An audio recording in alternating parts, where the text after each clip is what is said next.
welcome back to my sessions where I am sharing with you guys my journey that I'm on. This journey, beating depression, getting depression out of my life in its entirety, as well as perfection, because I deal with that as well on my lifestyle channel. Thank you guys so very much once again for tuning in for another session with me. I'm so happy that you're here. So without further ado, let's go ahead and get started.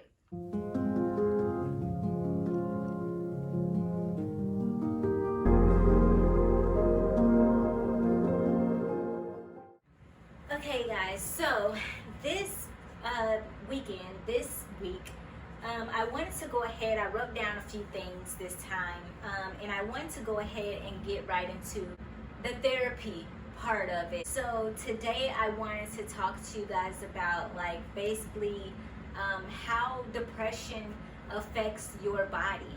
And I know that you guys will probably fit in one or more of these categories. I know that I do. And so I just wanted to go ahead and do a little research for you guys, and that's what we're going to talk about today. So I did go ahead and go to healthline.com. I'll go ahead and put their link in the description box below, as well as you can go on there, and they do have different therapy sessions that you can go to, hotlines that you can call if you or someone that you know is definitely going through something like this. This is not something that I take lightly. This is something that we all in one form or another deal with it, but we deal with it in a very different way, each and every single one of us. And so this is my way of being able to deal with it, what I have told you guys about before. And of course today I am going to go a little bit deeper into really how I deal with it, or how I'm able to get through it each and every single day. So let's go ahead and get right to it. So the first thing that was on there is talking about feeling of emptiness or sadness. So I know that I had this. I felt sadness. And they go into a few of them, but one that really stuck out to me, of course, because it was something that I dealt with was guilt. So what I was going through, I was feeling guilty of the actions that I took, the decisions that I made. I felt like it was all my fault. It was the reason why I was stuck in this situation, and I should have been somewhere else, but instead I put myself in this place, in this position. So therefore I felt so guilty because of what I did, and I felt like it was all my fault. And I felt like I just got down on myself as much as I did. And it took me, once guilt was planted, once that seed of guilt was planted in my mind, because if you guys don't know, mental health or depression specifically is really about your psyche. It's really about your mind, and your mind being taken over in a way that it brings it to a low place where you begin to think the worst of the worst. You begin to feel the worst of the worst. Like it's a mental disease. And so that's really how I felt. I felt guilty for what I was doing and what I did do to place myself in a position that I knew that I wasn't supposed to be in this situation. But here I am, right? And so since I was in this situation, I'm like, okay, there's no going back. I'm already here. I'm already in this situation. Now what do? Now I got to stay here. Now I'm stuck. Right? And that's how I felt. I felt like it was nobody's fault but my own. I placed myself in this situation. I should have made better choices and all of this, the whole nine. That's how I felt. So that's the first thing, feeling of emptiness or sadness. Then they also had on there insomnia, not being able to sleep, preoccupation with death. Basically, that's where suicide comes in. A lot of people have suicidal thoughts of not wanting to be here because of guilt, because you feel ashamed, because you feel embarrassed, or things of that nature. You get to that point where you're like, I don't even want to be here anymore. There's no reason for me to be here anymore. No one loves me. I don't love myself. I'm just here. Or everyone hates me. So the next one is trouble with memory or decisions, and they say that this one really falls more in with older adults, when they just get to a point where they're older and they are coming into understanding that they have gotten older. Some people do deal with that, knowing that they have gotten older and they're not able to do the things that they used to do. They're not able to have, they feel like they are at the last hoorah of their lives, just things of that nature. Or they're getting to the point where they're coming into having Alzheimer's or anything of that nature that puts them in that space, in that mental space. You also have the risk of heart attack. If you're putting a lot of stress on yourself, and it gets to a point where everything is tightening up, because it starts off in your mind, right? That's where it all starts. You guys always hear that your mind or your body does what your mind tells it. So if you are or if you're feeling some type of way and you're in that dark place for a very long time and not getting any help, but you're getting worse, then you do risk that possibility of having a heart attack, of stressing your heart out, and really and honestly letting go of life. Then you risk that point of really having a heart attack. The next one is feelings of clinginess, and that's really feeling lonely. Weight fluctuates, so you can gain weight or you can lose weight. I know with me, I lost a little bit of weight, just a little bit. I could tell, because my pants started to get a little baggy, and it's hard when you're in that space. You really don't want to eat, you don't want to do anything, you don't want to really move, you don't want to really put on any clothes. It's like you're forcing yourself to take a shower, or you're forcing yourself to put on clothes and just get out. You're forcing yourself to put on a good face in front of people, and inside, inwardly, you're just going through so much. It's like so much chaos that's going on inside, that no one knows about, because of this good face that you're putting on. Constricted blood vessels, that causes cardiovascular disease. It also says increased pain sensitivity, headaches, body aches. That equals stress. So when you go through a lot of stress, the first thing I know with me, when I used to go through a lot of stress, this time around I didn't, but when I used to go through a lot of stress, and I had a lot on my mind, and I was really trying to control things, and things just weren't going my way, and all of this, then I would get headaches, and I'm like, oh my gosh, what is going on? I think I need to sleep more, or I think I need to eat more, because usually that's what happens with me with stress, or with headaches, is that I need to eat more, or I missed a meal or something, and then all of a sudden I get a headache, or if I don't go to sleep, and I'm tired, then I'll get a headache. So that's what I was thinking it was. And then for the longest time, this was years ago, for the longest time, I didn't know that I was actually stressing myself out. The reason why I had headaches basically every single day, and it felt like they never went away. Even when I took medicine, I would take a leave all the time. And even when I took medicine, they still didn't go away, because I didn't know that it was a mind thing. It was me having so much stress and so much pressure on myself that it was hurting me, and it was placing me in so much agony. So that's something to think about if you guys have gone through that or are going through it. Fatigue, that means that you have less energy. They also said lower interest in sex, loss of activity. Taking antidepressants may cause this too. Having the loss of the interest of sex. I mean, any type of activity, you can have the loss of it. Something that you enjoy, something that you do on maybe a regular basis.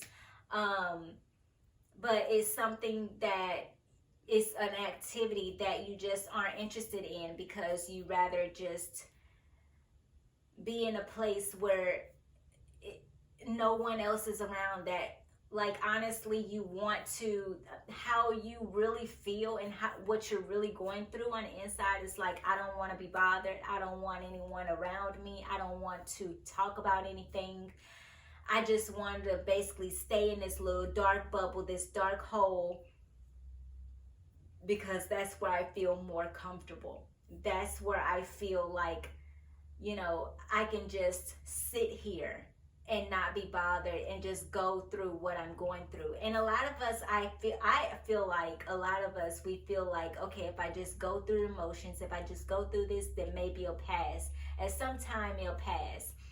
But one thing is that they actually said on healthline.com, they stated that if it takes more, if you're in depression, if you are depressed for more than 2 weeks, then you have some true depression. Then you are truly going through it. And, you know, there are some other ways to make sure that you can get through it, and we're going to go ahead and talk about those. It's weakened immune system, so that's another thing of your weight fluctuating. Irritability, anger, fulfilling social obligations. This is what I was telling you guys in my previous video. When I was saying that I was angry, I was upset about what happened, my actions that I took when I didn't take the right exit. I was getting very upset. I was getting angry. I was like I was heating up on the inside because I was just so upset. And then there was my mom calling, and I was just like, please don't tell me, or please don't ask me if I'm okay, because I just wanted to, you know, throw things and things of that nature. That's how I felt, because I was just so angry with myself. And that's, you know, symptoms, irritability. I was irritable.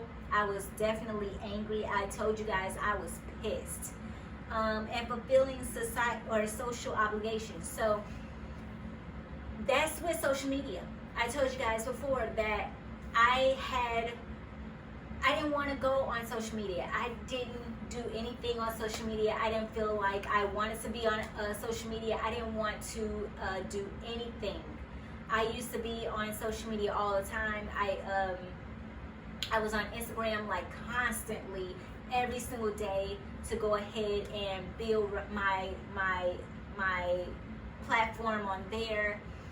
And all of a sudden everything changed. It was like a switch was flipped, and things just changed dramatically, and I just did not want anything to do with it. I wanted to stay off of social media. I tried to get back on it, and it was just not for me. I was just like, nope, I'm not ready. I can't do this. I don't want to do it. I don't want to speak to anybody. I don't want to see what they're doing. I needed to be in my own space, and I need to get myself together to help myself of what I was going through. I need to help myself because it was just so difficult. But now I'm slowly but surely coming back to it, obviously, because I am more than happy to make these videos, these video sessions for you guys and with you guys.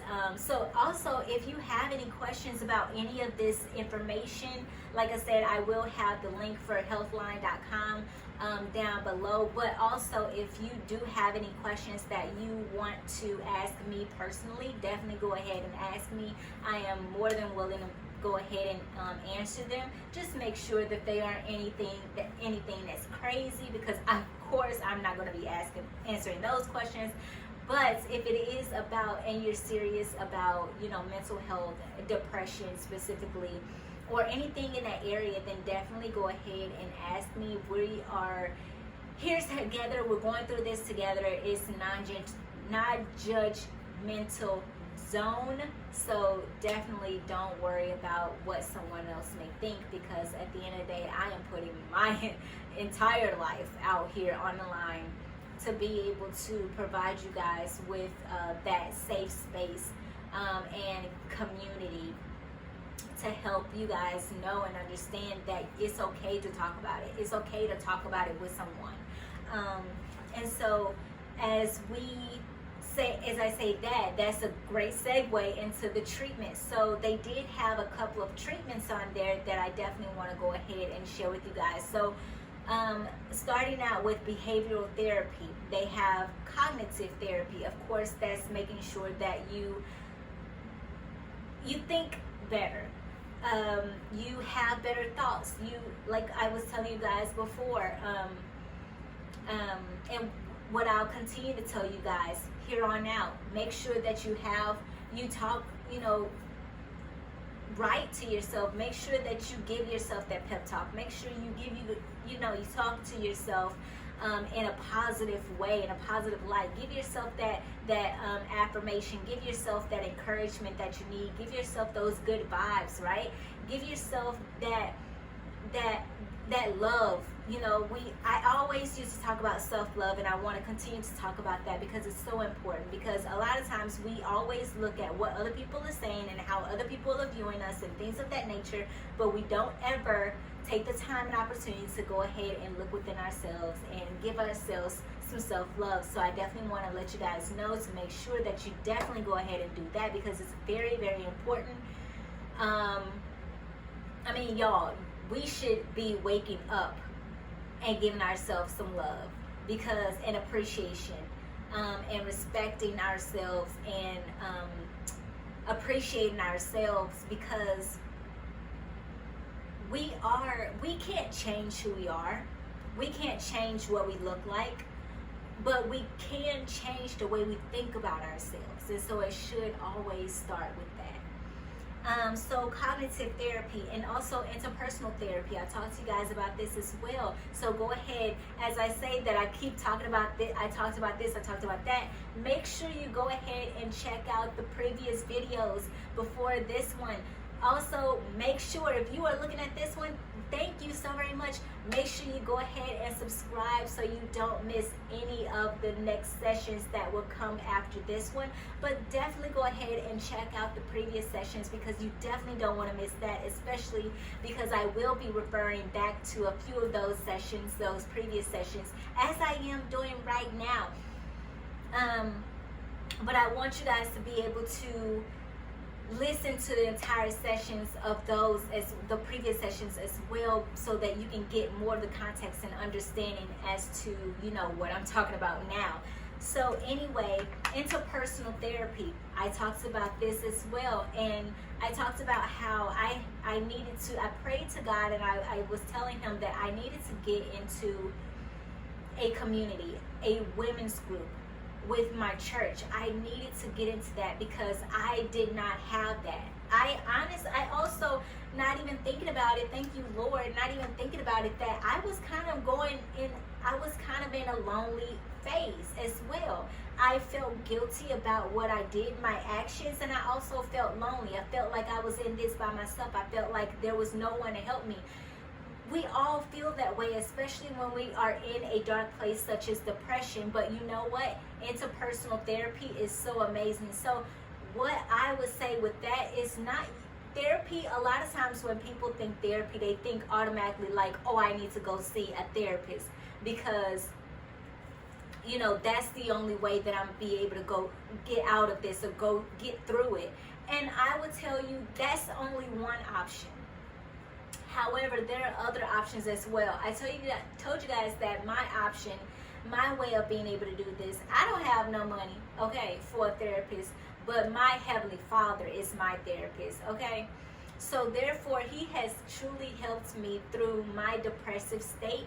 And here I am on the other side, and I'm so much better, so much happier, so much healthier. If I was not, then I wouldn't be able to come on here and talk to you guys weekly about this, right? So interpersonal therapy is not just about going to therapy. If that's the route that you definitely want to go ahead and take, you can definitely go ahead and take that route. However, there are other routes as well, other treatments, and this is one of them. So I pray a lot.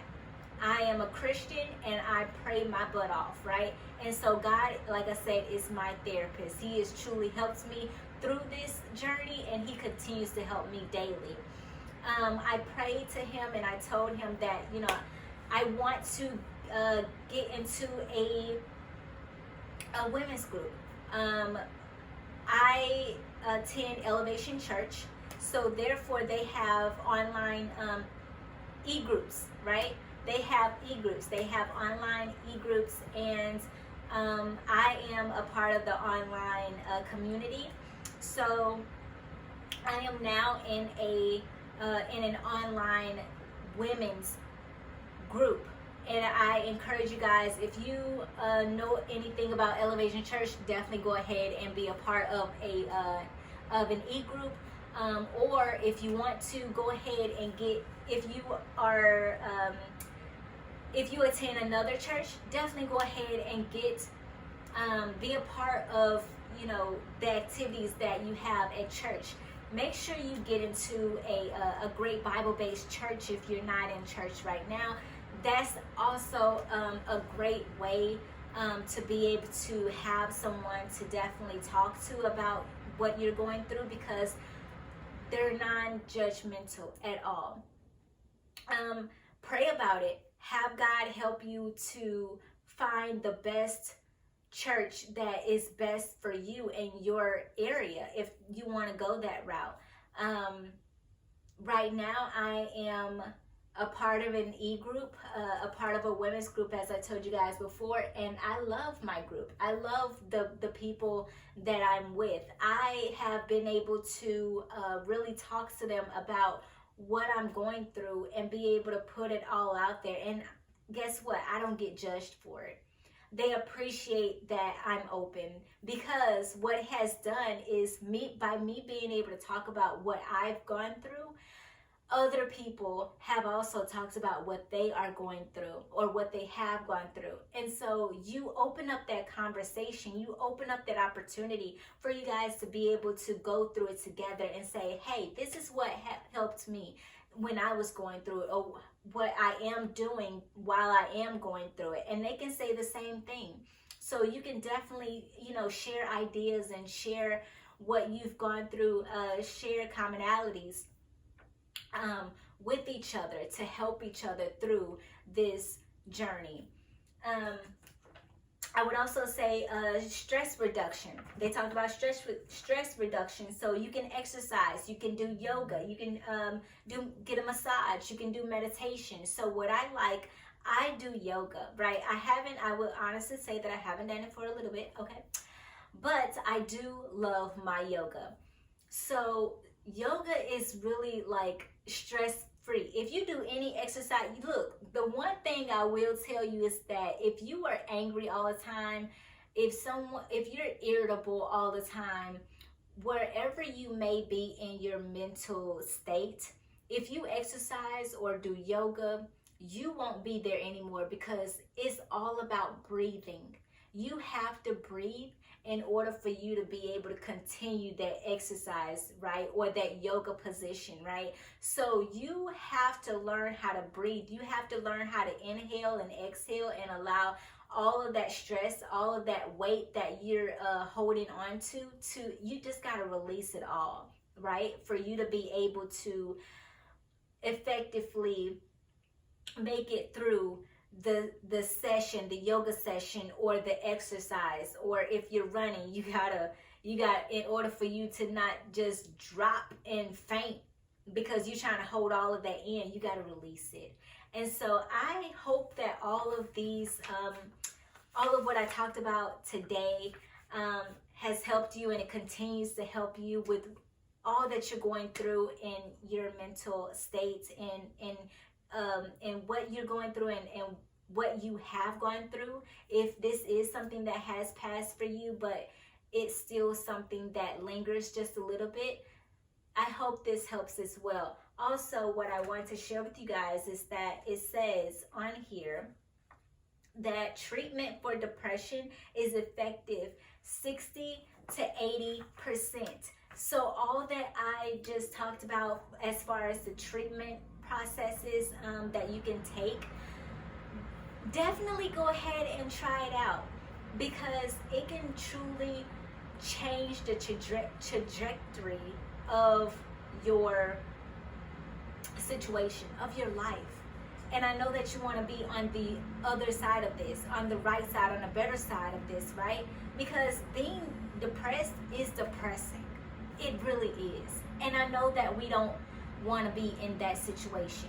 So definitely go ahead and check out any of those treatments that I just talked to you guys about. I hope that it helps you. Make sure you definitely go ahead and subscribe, like I said. And I cannot wait to talk to you guys in this next section. Until then, see you. Bye.